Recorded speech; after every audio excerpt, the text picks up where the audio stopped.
there's a battle brewing in Florida between Governor Ron DeSantis and the Republican-controlled legislature. They're at odds over a bill about a crackdown on illegal immigration, basically how to do it and who should be in control over it. Governor Ron DeSantis vowing to veto that bill, saying it's weak and will transfer immigration power to a bureaucracy. You'll recall DeSantis was one of the first governors to take a stand and send illegal immigrants from Florida over to a blue state. Remember that? That went well. Eventually making it a top priority in this year's presidential election, maybe helping deliver the presidency to Donald Trump. Joining us now to discuss this when where they're at right now locally is Florida Governor Ron DeSantis. Governor, great to see you. Can you tell everyone at home what's going on between you and your fellow Republicans in the legislature? Sure, Brian. I called a few weeks ago for a special session of the Florida legislature to address this issue of illegal immigration and specifically how we could help the Trump administration, based on his executive orders, enforce immigration laws and increase the number of illegal aliens that we're removing from the state of Florida. They have programs that our local and state government can enter into. We want all of our governments to be into that. We also have people that can be deputized by ICE to act as immigration agents. So there's a huge range of possibilities here to be able to do this and finally do it right. And I know President Trump is fully committed to honoring his campaign promise to enact the largest deportation program in American history. But when I called for that, even though our voters really wanted to do it, the leaders of the legislature said it was premature, and one of them even said that it was a stunt. So they didn't want to do this at all. The problem is the voters wanted them to. So they had pressure to show up and do it. But instead of doing the proposals that we had, which would actually work, they did a piece of legislation which would actually undercut our ability to respond. They take away all the powers of the governor and the different state agencies that are currently in the fight, and they transfer it to the Commissioner of Agriculture. But as you know, Brian, agriculture has been a magnet for illegal foreign labor. And they also bar any involvement with ICE unless you do a Mother May I from the Commissioner of Agriculture. So what it does is it masquerades as an enforcement bill, but it makes Florida a de facto sanctuary state. Final point is just this.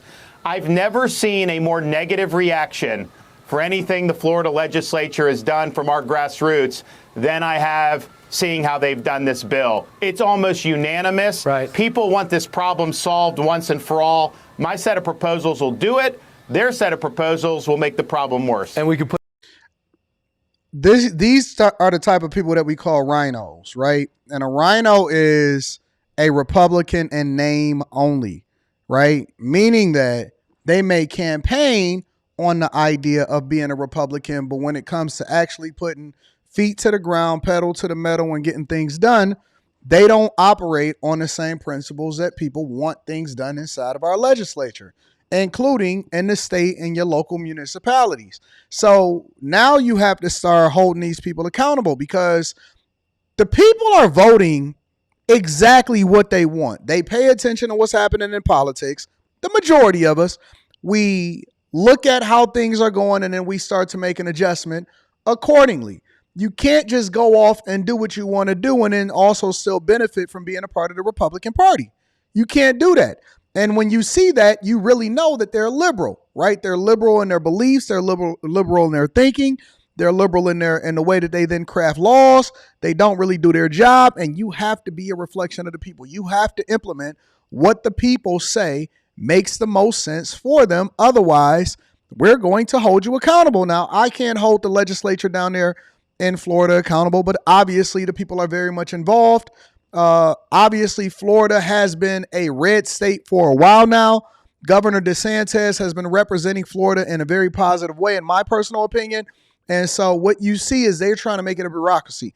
A bureaucracy basically takes it out of the hands, all of the decisions, all of the power of implementing certain things, especially when it comes to transparency and leapfrogging off of the Trump administration's executive orders, is taking it out of the hands of the elected officials, and it starts to make it or put it in the hands of representatives. And the people don't want that. They want their legislature. They don't want all of the fluff. They want people to get straight to it, stop making excuses, get things done, and actually get these people out of here. And the economy is one, and 1A or 1B is illegal migrants inside of this country.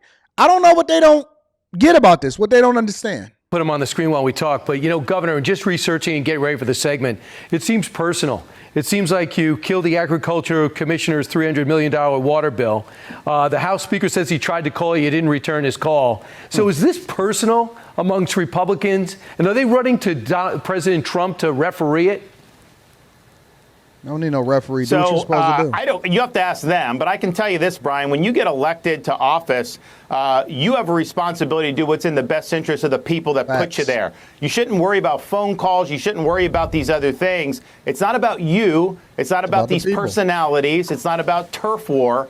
It's about getting the job done. So I clearly have a set of proposals that have strong support from the people that elected us. Right. And, oh, by the way, are consistent with the promises that we made. And I think, my view is if you want to be weak on this and you want to run that way, I don't think you'll get elected. But if you do and you do it, hey, what am I going to do? But these guys run as being tough on this.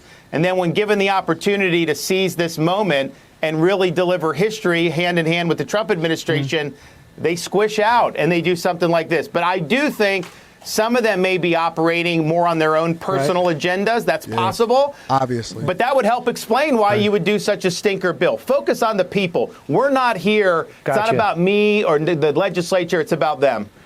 That's 100% true. And a lot of them do have their own agenda. And that's when you got to start rooting them out.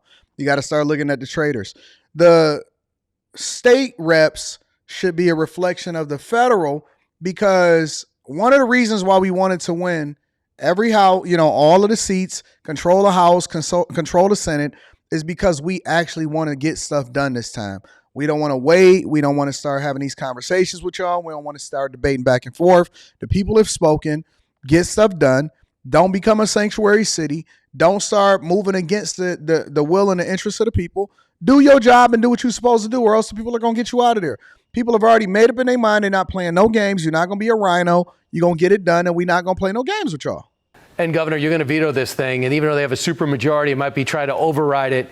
Judging by what I see, I don't think they're going to be able to do it. Hopefully, they'll come across, because this seems to be a family fight. If I could ask you something else that you did that really stood out is take it on Disney. When they decided to condemn your legislation, you called them out. You told them, forget your autonomous status. People thought, Governor, you're crazy. Don't take on this behemoth. You did. You won. And I think it's directly related to what President Trump's experiencing right now. First, he beats ABC, I think, for $15 million, and they pay out. And then he beats Meta, Facebook, for $25 million. They pay out. He's about to beat CBS because he's suing 60 Minutes over that abomination of an interview with Kamala Harris where they edited to make her look good. They're about to pay out. I believe this all stemmed from you taking on Disney. Are you under that belief? Do you think it germinates back to that?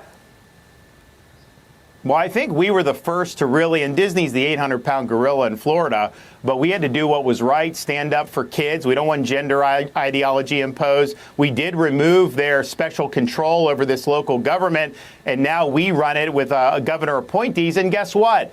They don't have the special privileges, but they're still investing billions of dollars when people said Disney was going to leave Florida. We also did things, Brian, like crack down on ESG. We took $2 billion away from BlackRock in terms of managing our pension fund. So we stood up. We showed that we were on the side of the people. We were successful. And it looks like Donald Trump's having great success as well. And you guys are.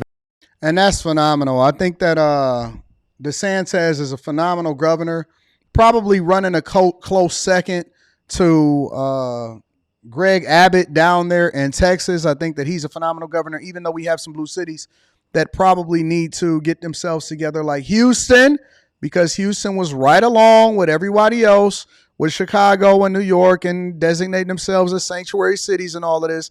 And so we got to get some of these other places in order. But overall, I think that he's a phenomenal governor.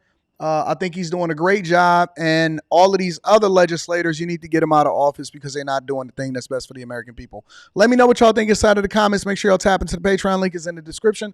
Also, Teach Henley, 40% off your first order plus 20% off for life. I love you. I appreciate you. I'm going to holler at you later. Peace.